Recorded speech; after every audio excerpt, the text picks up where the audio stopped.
Welcome back, everybody. This is Jacob Shoup. You're watching the Tom O'Brien Show, of course. We're going to go over to TFNN.com. It is Monday, and you know what that means. It means we are joined by Steve Rhodes. Steve Rhodes is the author of the Mastering Probability newsletter. He is also the host of the Trader's Edge on 11 a.m. Eastern Time. Check out Mastering Probability newsletter by Steve Rhodes. If you've not done so yet, we have a 30-day money-back guarantee. So for whatever reason, if it doesn't work out for you, you can get that money back. I'm betting that it is going to. Steve, how are you doing? Doing great, Jacob. Yourself today? I'm doing well, quite refreshed from the weekend and ready to wrap up this trading day and see what happens for the rest of the week. Yeah. It's interesting markets Absolutely. that we're in, and I thought we would start with actually gold. We'll talk a little bit about the equity markets, but the gold charts are kind of interesting. And this chart here, for me, I like to take a look at the daily, weekly, and monthly time frame all at the same time. So it gives us a feel for example, if you're going to break support in one area, or where's the next level of support, and so on. And now here, what I've got is I've got the April contract for the daily and the weekly time frame, but I put the monthly contract on a continuous contract. And the reason is I'm not getting enough data to give us the actual trade signals that we want to take a look at. So we take a look at the monthly time frame. We're at new all-time highs today in terms of U.S. dollars. So we're very close to it. Maybe we didn't. We're not at a new all-time high today. The new all-time high today was on Friday. On a monthly basis, we are in bar number 9 of a TD9 count. What bar number 9 represents, it's like running a 100-yard dash. You use up all that energy, right, to get to the finish line. And once you're at the finish line, it's not like you've got a lot of gas left. Well, that's what a TD9 count pattern is doing. And when we get to that level where we get to bar number 8, 9, or the bar following 9, that's when, in essence, the market can run out of gas. We are in bar number 9 on a monthly time frame. Now, that says that the top, if a top is going to form with this pattern, would form either this month, the month of March, or the month of April. So that one we don't know. The weekly time frame chart, though, may be the chart that provides us with that piece of information. And what I mean by that is last week was the completion of a TD9 count top for gold, and that was the bar following bar number 9. Now, that makes that high, which was 30.70.10, a very key high. Now, not on a daily basis. So, for example, if we go above that today or tomorrow or Thursday, but close back below that level on Friday, the weekly TD9 count top will still exist. So this is really a Friday number. It's important for people who do trade gold or want to understand what the signals are being generated, and is 30.71.10. If we close above that on Friday, what it tells us about is a strong upward momentum move and expect higher prices out there. To a certain extent, Jacob, that's what the daily chart communicated to us on Friday. Sure. On Friday, price went ahead and closed a new all-time high. Thursday, we negated Rhodes Momentum Indicator topping signals. We've got no topping pattern that's in place for the daily time frame. There is a Rhodes Momentum Indicator signal line. That's the black diagonal lines. They just are caution signals. In order to trigger a top for that pattern, you need a bearish reversal candle. Likewise, if they were at the bottom, we would need a bullish reversal candle. So if we summarize gold, we have no top on the daily time frame. We do on the weekly. That makes 30.71.10 the key level to be watching, because if that top stays in place out here, what should take place, we should see price pull back to test support. That would either be about 29.45 or 29.74. Even if we don't get a daily topping signal, that would be the likely outcome. And on a monthly basis, says that we should be cautious. Any questions, Jacob, about these charts or anything that I've shared thus far? No, not thus far. Here's the daily GDX. So if I were, I'm having some technical system issues here, so I wasn't able to get this done. But I can share with folks, and we've done this in the past, those people who listen to the Trader's Edge show, there's a very strong directional correlation between the way that gold trades and the GDX. Makes a lot of sense. That's why this entire area says, hey, caution Will Robinson. If we look at the daily GDX, unlike gold, the daily GDX is going to form bar number 9 of a TD9 count pattern today. It'll complete that pattern tomorrow. That suggests that price should pull back to support. In the case of the GDX, 42.76, 42.57 would be likely price targets to the downside. The weekly time frame is going to go ahead and complete a TD9 count top this week. So on Friday, we'll have a confirmed TD9 count sell signal. And on the monthly time frame doesn't know what in the heck we're talking about. If it closes the month, which it's only the by the way, happy St. Patrick's Day. Yes, happy St. Patrick's Day. I do have my green on, light green, albeit. But we're taking a look at a green bar on the monthly time frame chart for the GDX. And if we were to close the month at above 44.22, it would negate its sell the D point top. Now, we got a lot of time in the month, so it's time really to be watching the daily and the weekly because price could easily pull back below 44.22. But this is a signal to be very cautious right now. I've seen some posts inside the Tiger's Den, and I realize that some of the individual components that make up the GDX don't have TD9 count tops. I'm just saying, just be cautious overall, based on the signals that we're getting for both gold and the GDX. Okay. Jacob, any questions here about the GDX? Not so far, no. Perfect. Now, here's gold. It made new all-time highs on Friday. It made new all-time highs in terms of U.S. dollars, in terms of Canadian loonie, in terms of the Chinese yuan and Australian dollars. It did not make a new all-time high, not even close in terms of euros, not so close in terms of yen, not so close in terms of pounds out there. What does that say? That says caution. So here's another caution sign. We're not making new all-time highs in all of the major currencies, just a few of them, important currencies nonetheless, but we are not making new all-time highs across the board. So again, another concern, just another caution sign out there. If I take a look at gold priced in all of the Middle Eastern currencies, this is kind of wild. Because we're at new all-time highs today in terms of, well, first on Friday last week, new all-time highs in every major Middle Eastern currency. We're talking the Jordanian dinar, the Egyptian pound, the Kuwaiti, the Saudi riyal, the Syrian pound, the Iraqi dinar, the Israeli shekel, the Iranian riyal. Well, today we're at a new all-time high in terms of gold priced in Iranian riyal and Syrian pounds out there. Okay. And I think that's a signal that there's a fire going on over in the Middle East. Yes, there's some, I know they're talking about peace treaties, this and that, or what have you, but this is saying fear. We didn't see there's not really fear. When I say fear, we're not making new all-time highs in euros or in pounds out there.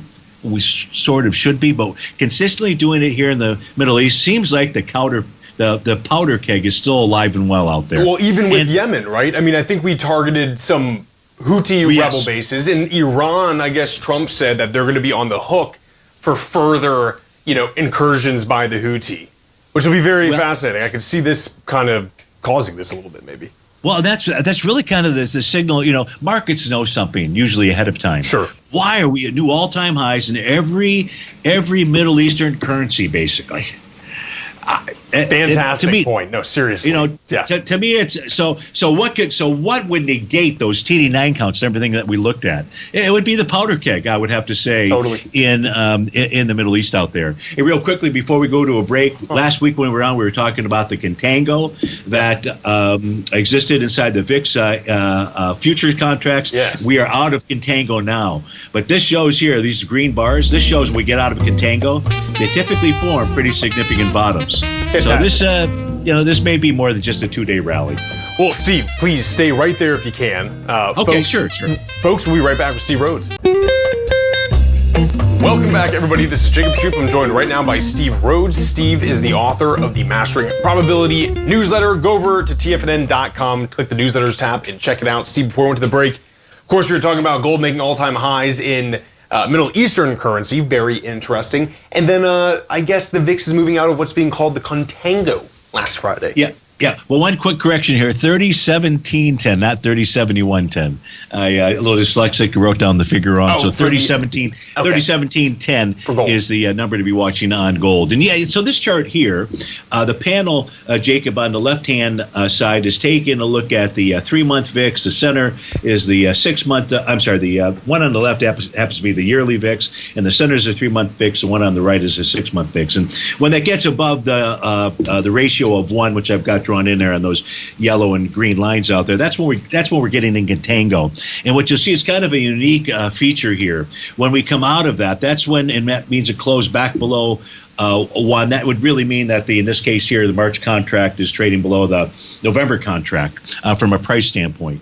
And here you can see that oftentimes it's a signal of a pretty significant bottom. So that's why I'm saying this might be more than a 2-day rally that we are looking at. If I look at what also transpired on Friday, oftentimes we talk about the spot VIX having a 1-day rate of change above plus 10%. That happens more often than a 1-day rate of change below minus 10%.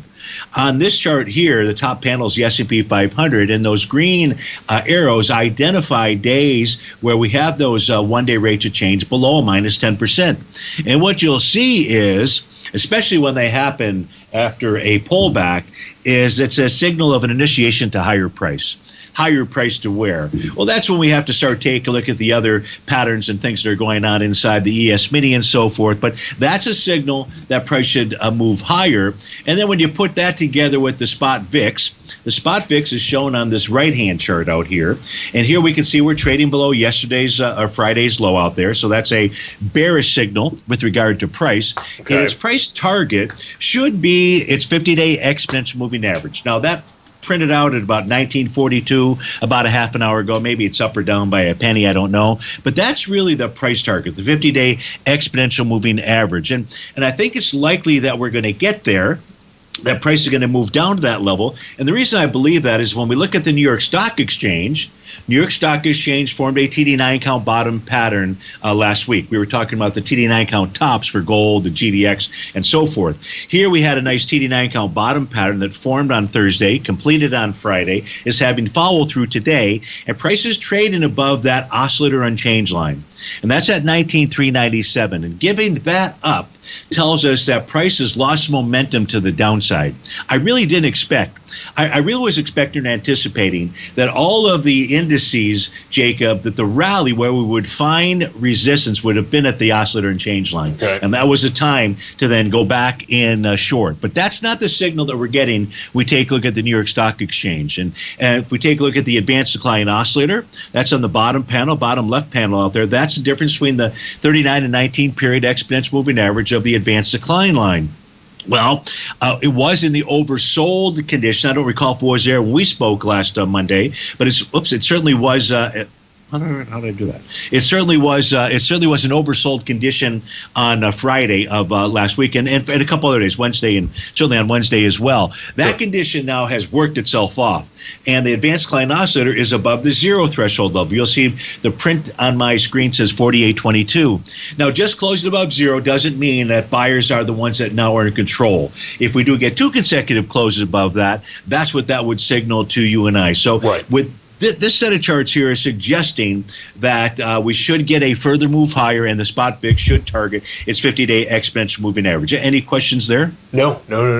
So, well, actually, I do. So tomorrow, if we close below that level, it then could suggest that this move to the upside is a little bit, as you were kind of saying earlier, might be a bit more permanent than just a few-day rally. Yeah, if we close below the 50-day exponential moving average, whatever it's printing at right now, it's 1942. That would be a bullish message. Okay. That would suggest for the VIX that it would pull back to where it had broken out from at 1512. But any close below the 50-day exponential moving average, the S&P 500 New York Stock Exchange should move sideways to higher out there. Okay. So that's what but that would be the target. Those people that have a hankering to be on the bearish side, that's what I would be watching is the spot VIX and how it deals with that 50-day exponential moving average out there. Now, there's something else that I want to share with folks, and it's really about this evening. This is the 5-hour time frame charts for all 4 equity future contracts. What you'll notice is they're all in sync. Now, when I say they're all in sync, what I mean by that is you will see that each of them have already completed bar number 7. And bar number 8, which is the bar that we're in right now, is above bar number 7. When TD9 count tops happen, the highs needs to be on bar 8, bar 9, or the bar following bar number 9. So we still need that 9th bar to complete. This is going to complete. Bar number 8 is going to complete at 5. Bar number 9 is going to complete at 11 o'clock in the morning. And then at 4 a.m., after I think as Europe is coming online in full blown out there, we're going to have TD9 count. We are likely going to have TD9 count tops for the 5-hour time frame for all 4 equity future contracts. So a top is likely to form.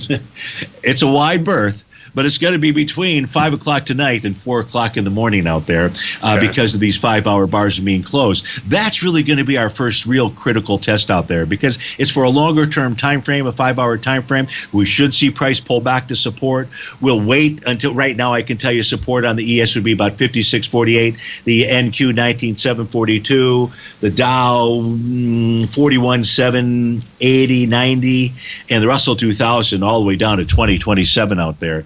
But these may not actually take hold until 4 or 5 o'clock in the morning out there. So I believe that tomorrow we're going to see our first test and understand now where does price just pull back and test support?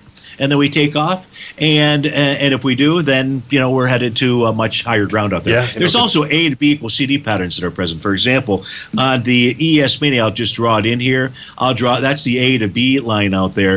And if I just move this over to the low that transpired after that, that's going to give us a price objective that's very close to where on the ES Mini the price broke down from. That's what that green horizontal line, that's your TD9 count breakdown resistance level. So it looks to Stevie like price is going to go target the 57.48, and in doing so form TD9 count tops. Okay.